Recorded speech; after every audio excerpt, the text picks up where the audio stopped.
देखिए 15 नंबर सवाल पर ध्यान दीजिए। सवाल में है कि सी और डी जो लाभों का विभाजन समान रूप से करते हैं, भावी लाभों को 3:2 में बांटने का निर्णय किया है। इस उद्देश्य के लिए संपत्ति और दायित्वों का पुनर्मूल्यांकन निम्नवत किया गया। भवन 40,000 से बढ़ जाएगा। उपस्कर और लेनदार 4,000 2,000 से क्रमशः घट जाएगा, यानी कम हो जाएगा। और लिखित दायित्व को अब 6,000 रुपया लिखा जाएगा। अनरिकॉर्डेड लायबिलिटी जो नहीं था अब लिखा जाएगा। सामान्य संचय का शेष 40,000 है। लाभ हानि खाते में 60,000 का जमा डेबिट शेष है। उपर्युक्त का लेखा करने के लिए आवश्यक जर्नल प्रविष्टि कीजिए।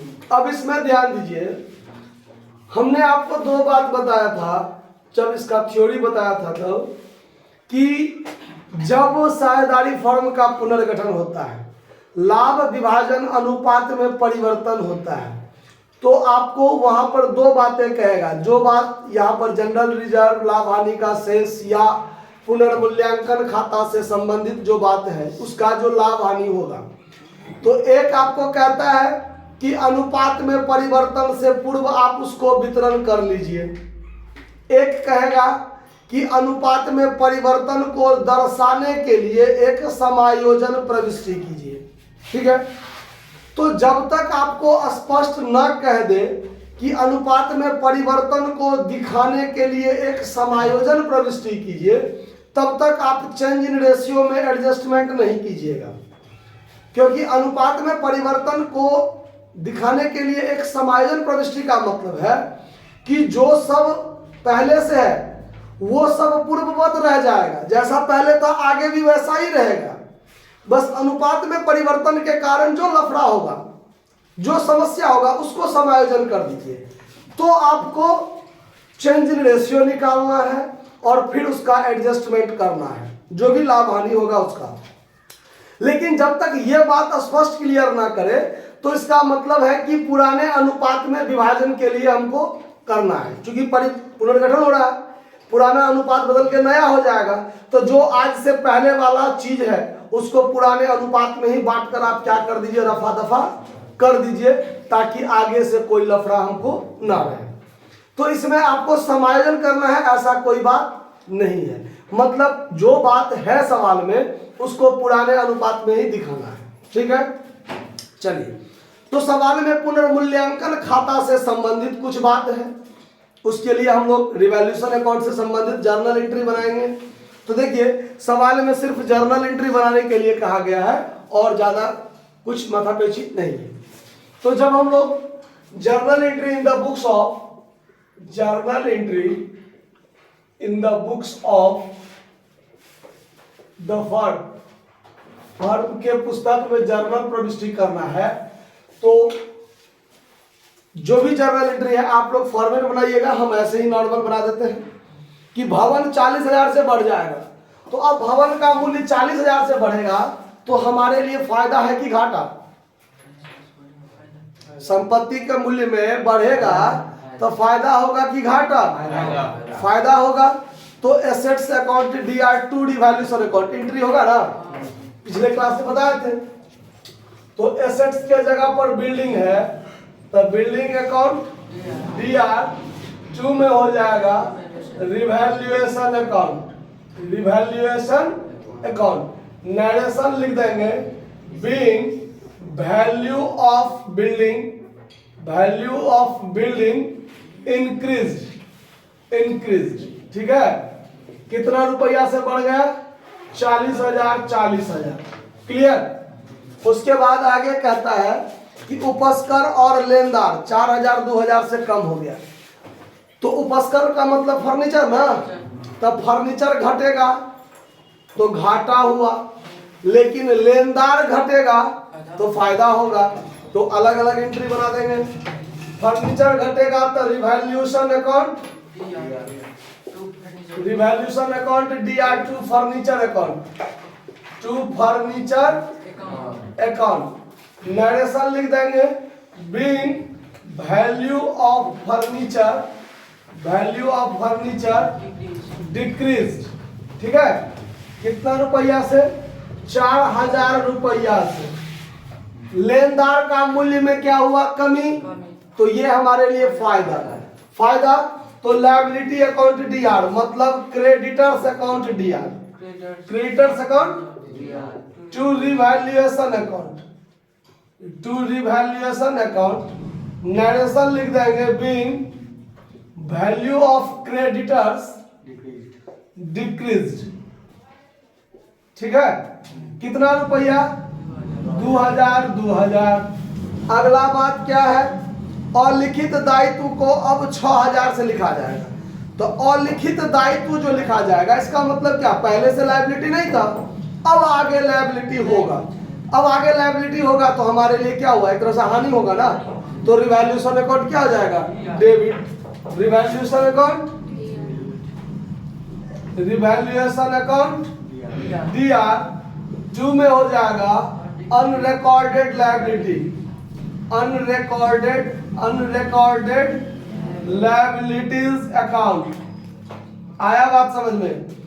नरेशन लिखेंगे बीइंग अनरिकॉर्डेड, शॉर्टकट में लिख दिया है अनरिकॉर्डेड लायबिलिटीज रिकॉर्डेड। ठीक है, कितना रुपया से? 6000 से।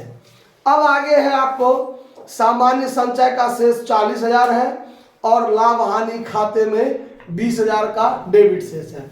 अब इसके लिए क्या होगा एंट्री? अब देखिए रिवैल्यूएशन अकाउंट से संबंधित इतना एंट्री हो गया। ये तो सिर्फ एंट्री हुआ, लेकिन रिवैल्यूएशन हमने किया उसका एंट्री हुआ, रिवैल्यूएशन का एंट्री हुआ, लेकिन रिवैल्यूएशन के कारण जो फायदा घाटा हुआ उसका एंट्री हुआ नहीं हुआ। एक एंट्री तो और होगा जब हम रिवैल्यूएशन अकाउंट खोलेंगे, उसमें जो फायदा या घाटा होगा एक एंट्री तो और बनेगा ना। तो चलिए हम एक एंट्री के लिए यहाँ जगह छोड़ लेते हैं, एक एंट्री के लिए जगह यहाँ रिजर्व में रखे हैं, रिजर्वेशन करा दिए हैं अभी इसका। अब आगे एंट्री देखिए, अगला एंट्री होगा चौथे नंबर पॉइंट के लिए। चौथा नंबर पॉइंट क्या है? सामान्य संचय का 40000 शेष है। सामान्य संचय का 40,000। तो जनरल रिजर्व का कौन सा शेष होता है? क्रेडिट। समाप्त करने के लिए जब साझेदार आपस में बांटेगा तो उसको क्या करेंगे? डेबिट। तो एंट्री बनेगा general reserve account DR. Entry क्या बनेगा? General reserve account DR. और 2 में क्या हो जाएगा? 2 पार्टनर्स कैपिटल, साझेदार का पूंजी क्या होगा? बढ़ेगा ना। तो 2C capital account, 2D capital account. तो यहां पर लिखेंगे 2C's capital account, 2D's capital account.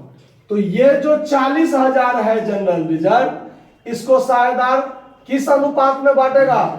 बराबर। जो पुराना अनुपात है उसमें बांटेगा। और सवाल में स्पष्ट क्लियर है कि वो लोग लाभों को समान रूप से वितरण करते हुए आते थे, बाद में नया अनुपात कुछ करना चाहते हैं। तो पुराना अनुपात तो समान हुआ, बराबर बांट दिए 20,000। नरेशन हो जाएगा being general reserve divided by partner, all partner in their old ratio, जो पुराना अनुपात था उसमें बांट दिया। उसके बाद अगला एंट्री है लाभ हानि खाते के डेबिट शेष के लिए, लाभ हानि खाते के डेबिट शेष के लिए। तो उसके लिए डेबिट शेष है ना, समाप्त करने के लिए क्या करना पड़ेगा? क्रेडिट करना पड़ेगा। तो डेबिट में क्या होगा? साझेदार का पूंजी खाता, यानी C capital account debit, D capital account debit to PL account. तो C's capital account debit, D's capital account debit, और 2 में क्या हो जाएगा? Profit and loss account. Narration लिख देंगे बीइंग पीएल अकाउंट, कॉस्ट में डेबिट लिख दीजिएगा, बीइंग पीएल डेबिट मतलब debit balance divided by partners या ऑल पार्टनर्स। ठीक है, इन देयर ओल्ड रेशियो, समझ में आया ना बात? कितना रुपया है? 20,000 है। तो 20,000 को जो ये दोनों साझेदार बांटेगा तो कैसे कैसे बांटेगा? 10-10,000 दोनों आदमी लेगा ना। क्या 2,000? हाँ, 18,000 हम ही ना खा गए। चलिए नहीं खाए, हम दे दिए, ठीक है, कोई दिक्कत? अभी तक समझ में आया ना? अब एक एंट्री का रिजर्वेशन यहाँ बाकी है, एक एंट्री का रिजर्वेशन बाकी है। अब उसके लिए तो रिवैल्यूएशन अकाउंट खोलेंगे तब पता चलेगा। सवाल में रिवैल्यूएशन अकाउंट तो खोलने कहता नहीं है, लेकिन फिर भी हम आपको खोल के दिखा देते हैं। देखिए अब हम बनाएंगे यहाँ पर रिवैल्यूएशन अकाउंट, रिवैल्यूएशन अकाउंट। आपको जर्नल से लेजर पोस्टिंग करना तो आता है, अभी इसलिए बता दे रहे हैं क्योंकि अगले सवाल में जरूरत होगा। रिवैल्यूएशन अकाउंट कहता है बनाने, तो देखिए रिवैल्यूएशन अकाउंट कैसे बनेगा। अगर आपके पास सवाल में जर्नल है, आपने जर्नल बनाया है, तो लेजर पोस्टिंग तो आप आसानी से कर सकते हैं। रिवैल्यूएशन है क्रेडिट में, तो क्रेडिट में बाय बिल्डिंग लिखेंगे। रिवैल्यूएशन है डेबिट में, तो डेबिट में टू फर्नीचर लिखेंगे। रिवैल्यूएशन है क्रेडिट में, तो क्रेडिट में बाय क्रेडिटर लिखेंगे। और रिवैल्यूएशन है डेबिट में, तो डेबिट में टू अनरिकॉर्डेड लायबिलिटी लिखेंगे। तो लेजर पोस्टिंग तो आप आसानी से कर सकते हैं, ठीक है। लेकिन अगर ये जर्नल ना दिया रहे, सिर्फ कह रिवैल्यूएशन अकाउंट बनाइए, तो आप जानते हैं कि रिवैल्यूएशन अकाउंट एक नाममात्र खाता है। क्या है? नाममात्र खाता है। और नाममात्र खाता का नियम कहता है कि यदि आपको फायदा हुआ है तो क्रेडिट में लिखिए, और यदि आपको घाटा हुआ है तो डेबिट में लिखिए, है ना। तो जैसे कि बिल्डिंग में वृद्धि हुआ, तो बिल्डिंग में वृद्धि हुआ तो क्रेडिट में लिखेंगे बाय बिल्डिंग, क्योंकि हमको फायदा हुआ ना, तो यहां लिखेंगे बाय बिल्डिंग अकाउंट। कितना रुपया? 40,000 ना। अब देखिए रिवैल्यूएशन है क्रेडिट, तो क्रेडिट में बाय बिल्डिंग 40,000 गया ना। अब नहीं भी रहेगा हमको जर्नल सवाल में बनाया हुआ, तो मुजवानी आता रहेगा तो हम पोस्टिंग कर लेंगे, करेंगे ना। फिर है फर्नीचर में घटा है 4,000, तो फर्नीचर पे घटेगा तो हमको घाटा लगा ना, तो टू फर्नीचर अकाउंट कितना लिखेंगे? 4,000। क्रेडिटर 2,000 से घटा तो हमको फायदा हुआ ना, तो क्रेडिटर तो क्रेडिट में लिखेंगे by creditors. By creditors account कितना? 2,000। अब उसके बाद है अनरिकॉर्डेड लायबिलिटी लिखा गया है, तो वो घाटा हुआ ना, तो घाटा हुआ तो डेबिट में क्या लिखेंगे? To unrecorded liability account. कितना रुपया? 6,000। बात आया समझ में? कोई दिक्कत? अब हम लोग रिवैल्यूएशन अकाउंट बनाते हैं, तो देखिए रिवैल्यूएशन अकाउंट में क्रेडिट साइड ज्यादा हुआ कि डेबिट साइड? Credit side. यहाँ 4,000 और 2,000 नहीं है, 40,000 और 2,000 है। अब कहिए जीरो को, आप जीरो को गड़बड़ाइए, जीरो बहुत बड़ा हीरो है, जिसके आगे पीछे लगता है ना सबका मान बढ़ा देता है। आगे लगता है तो मान बढ़ा देता है, पीछे लगता है तो कहता है कोई बात नहीं, हमारे कोनो इज्जत नहीं रहेगा, ठीक है। देखिए तो 40,000 2,000 मिलाकर कितना हो गया? तो यहाँ भी लिखेंगे 42,000। अब 42,000 में से 10,000 घटेगा तो 32,000 तो हमको फायदा हुआ। 32,000 हुआ ना फायदा। तो ये साझेदार कौन बांटेगा? All partners capital account. All partners capital account. C और डी आपस में किस अनुपात में बांटेगा? पुराने अनुपात में। तो ये 16,000 दोनों आदमी क्या करेगा? बांट लेगा। अब इसके लिए क्या एंट्री होगा? तो बताए थे कि जब रिवैल्यूएशन अकाउंट में लाभ हो, इसका मतलब क्रेडिट ज्यादा हुआ तब ना लाभ, इसका मतलब क्रेडिट से उसको समाप्त करने के लिए डेबिट करेंगे। तो यहां करेंगे revaluation account, revaluation account DR to C capital account और टू डी कैपिटल अकाउंट। यहाँ 32,000 और यहाँ 16,000 नरेशन हो जाएगा। Being revaluation profit, revaluation profit divided by all partner in their old ratio. बात आया समझ में कि कहीं कोई दिक्कत? सवाल में कोई जान नहीं है, एक एक पॉइंट को बस दिमाग में रखना है, सवाल इजी रूप में बन जाएगा आपको। कहीं कोई दिक्कत हुआ किसी को भी नोट कर लिया जाए। धन्यवाद।